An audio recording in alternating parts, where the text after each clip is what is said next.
मुझे बहुत से लोग देश में पूछते हैं कि भाई जाट का भी यूं काम है कि कला साहित्य और संस्कृति का काम करे। ये तो लड़ाई नहीं लड़ रहे कोई भी। दुनिया में सबसे कठिन अगर कोई काम है वो जोड़ना है। जोड़ने का माध्यम कला, संस्कृति, साहित्य और इतिहास है, बाकी और कुछ नहीं है। अगर इस दुनिया में हम जुड़ सकते हैं, जो मुद्दा इन्होंने उठाया, हम अपनी संस्कृति से जुड़ सकते हैं, हम अपनी जाति से जुड़ सकते हैं, धर्म कोई भी हो, और हम अपने इतिहास से जुड़ सकते हैं। बाकी और जोड़ने का कोई साधन नहीं। आंदोलन कभी गन्ने का करना पड़ेगा, कभी गेहूं का करना पड़ेगा, कभी आरक्षण का करना पड़ेगा, और कभी सरकार की कोई समस्याएं होगी, बिजली का करना पड़ेगा, कभी कोई दूसरा भी आंदोलन करना पड़ सकता है। लेकिन वो क्षणिक काम है। वो लड़ाई 5 साल, 10 साल, 15 साल चल सकती है। ये लड़ाई कंटिन्यूअस है, आजीवन है। और जो उद्देश्य को लेकर देश के बाहर, मैं भी इस लड़ाई में देश का कोई हिस्सा ऐसा नहीं छोड़ा कि जहां ना गया हूं। और जब जहां जहां मैं गया, राजस्थान में जब मैं पहली बार गया तो ये दोनों भाई छात्र नेता थे यूनिवर्सिटी में, और मुझे वहां सबसे मिलवाने का काम, चाहे डॉक्टर हरि सिंह थे, चाहे पिलानिया जी थे, जो भी जाट आरक्षण आंदोलन में लगे हुए थे राजस्थान के, क्योंकि हमें मार्गदर्शन चाहिए था कि किस तरह आरक्षण मिल सकता है। जब हमें मार्गदर्शन मिला कि भाई आरक्षण तो बिना लड़ाई के भी मिल सकता है अगर जाट समाज इकट्ठा हो जाए, हमने उस प्रयास को किया 2006 से, और 2009 में वो प्रयास इसी मेरठ की धरती पर 8 फरवरी को वो सफल रहा कि आज तक भारत के इतिहास में जाट समाज की रैली या तो अमरूद के बाग में इतनी बड़ी हुई या मेरठ की धरती पर इतनी बड़ी हुई। और आज फिर दूसरी बार हम देख रहे हैं कि भाइयों ने फिर वो जागृत यहां के लोगों में पैदा करने का काम किया। लेकिन परिस्थितियां उस तरह की थी कि सरकारें जो वादा करके गई थी वो मुकर गई। हरियाणा, राजस्थान में जो जाट आरक्षण हुआ, वाजपेयी जी की सरकार 1 वोट से गिरी, और जब 1 वोट से वाजपेयी जी की सरकार गिरी तो राजस्थान के जाटों ने राजनीति से ऊपर उठ के, चाहे कोई कांग्रेस में था चाहे बीजेपी में था, वाजपेयी जी को बुलाया और कहा जी हमें आरक्षण दे दोगे तो हम परमानेंट गद्दी पर बैठा देंगे। और वो काम करने का काम किया, 12 सीट से 21 सीट करने का काम किया वादे के ऊपर। और हम लोग क्या करते हैं, हमें उत्तर प्रदेश का आरक्षण मिला, हमने कभी राम प्रकाश गुप्ता जी का एहसान नहीं माना। आपको देगा क्यों? आप किसी को 10 रुपए दो, वो चाहता है कि ये मेरा धन्यवाद करे, और एक आदमी हमारे परिवर्तन की पीढ़ी के लिए अगले 100-200 साल के लिए हमारा जीवन बनावे, और हम उसे धन्यवाद भी नहीं करेंगे अगर वो हमारी जाति का नहीं है।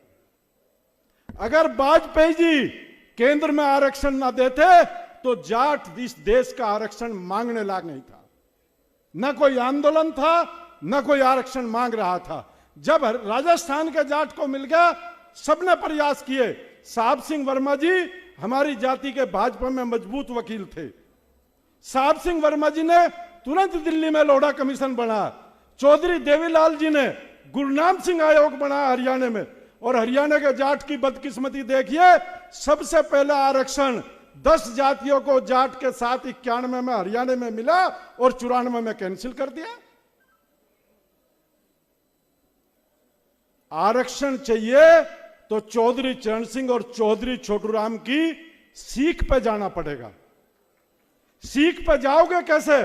चौधरी चरण सिंह तो शिष्टाचार की किताब पढ़ा के गए हैं, लिख के गए हैं। 1936 में शिष्टाचार लिखी, और आज हम चौधरी चरण सिंह के अनुयायी, चाहे यशपाल मलिक हो चाहे कोई दूसरा अनुयायी हो, हम क्या कर रहे हैं? फला आदमी जिंदाबाद, फला आदमी मुर्दाबाद। ऑस्ट्रेलिया से आदमी आया, उसकी बात सुनने के बाद हम जिंदाबाद और मुर्दाबाद कर रहे हैं।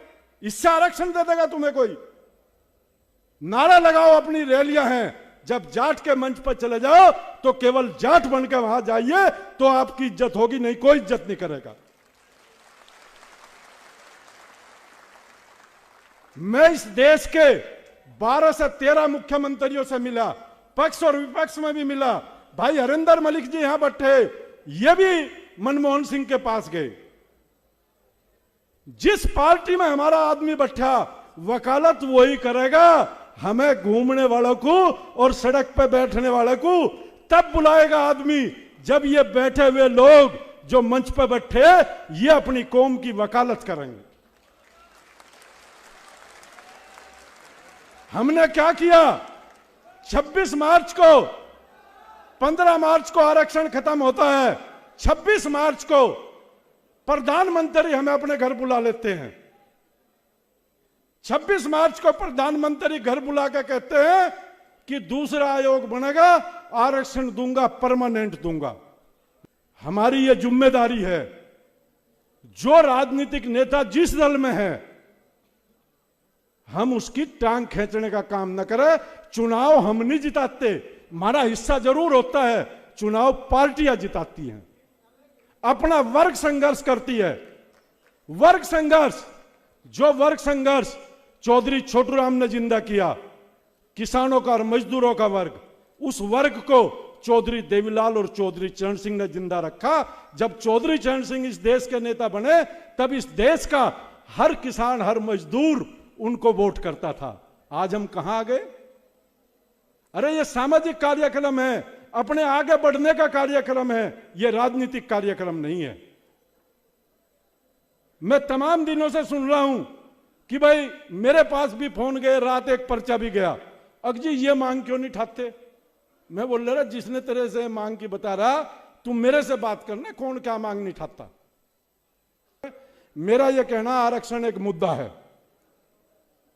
मंच पर लोग बैठे, हरिंदर मलिक जी से भी हम निवेदन करेंगे, और भाई संजीव बालियान से भी निवेदन करेंगे, और तमाम लोगों से निवेदन करेंगे कि जाट का परिवर्तन किस काम से होगा। आप इसको नौकरियों के लिए आरक्षण अगर आप सोच रहे तो यह गलत है।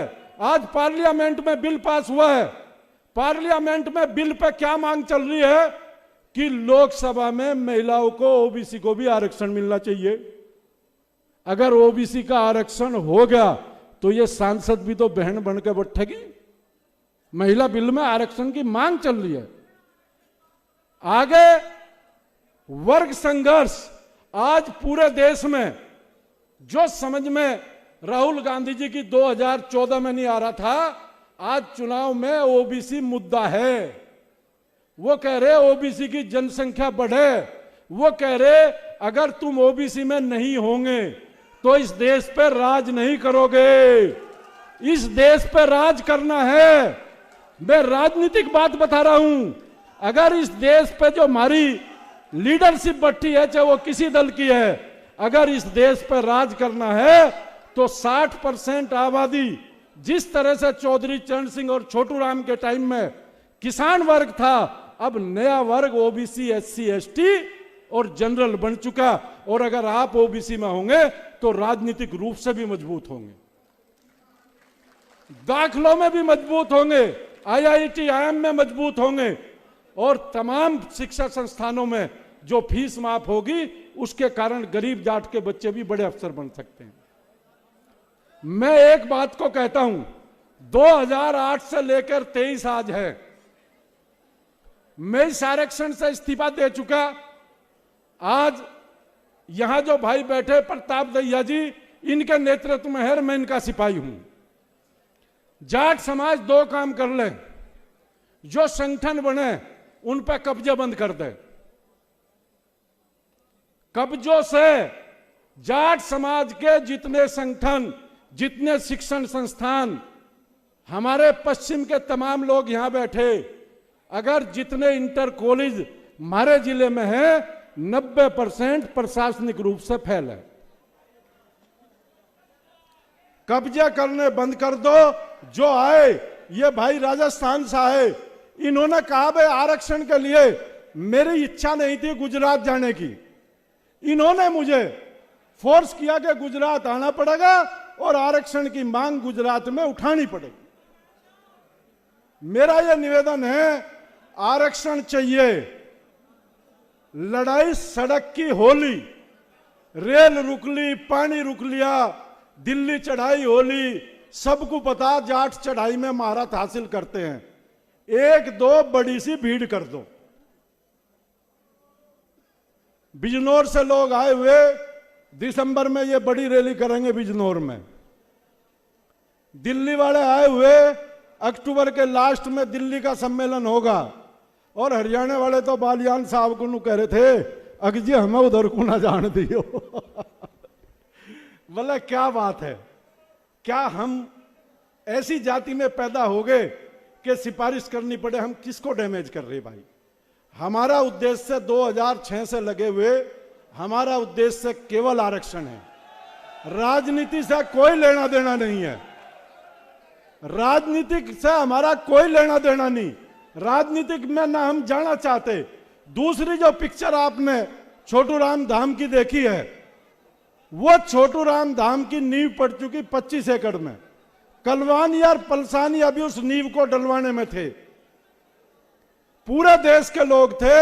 आने वाले 3 से 5 साल के अंदर जो आकाश की ट्रेनिंग है, बाइजू की ट्रेनिंग है, वो जाट कोई नहीं, देश के हर गांव गरीब के बच्चों को छोटू राम धाम की तरफ से ऑनलाइन शिक्षा फ्री हो जाएगी। अगले साल जिसके गांव में कोई बच्चा होशियार हो, फीस ना दे सकता हो, गरीब हो और रोटी खाने के पैसे ना दे सकता हो, वो अगले साल अपने गांव को टेस्ट दिलावे। 600 बच्चों का हॉस्टल तैयार होगा, 200 बच्चे सुपर 200 चलाएंगे, 200 बच्चे नीट के, 200 इंजीनियरिंग के, 200 मेडिकल के, और फ्री रहना, फ्री खाना। आप सबका बहुत बहुत धन्यवाद। मेरा यह कहना है, जो आपका राजनीतिक नेतृत्व, हम कितना ही बड़ा आंदोलन करें, टिकैत साहब कितना ही बड़ा आंदोलन करें, आखिर में जाके जो भी मांगना राजनीति वालों से पड़ेगा जिसकी सत्ता है। इसलिए हम ये कसम खाएं कि हम गालियां देनी कम करें और जो भाईचारा हमारे में था उस भाईचारे को कायम करें। जय हिंद, जय भारत, जय जाट। और भाई बिंदर दनोदा जो बात कहेगा, इकट्ठा होना सीख लो, इसकी गांठ बांध लो भाई, गांठ बांध लो। जय हिंद, जय भारत, जय जाट।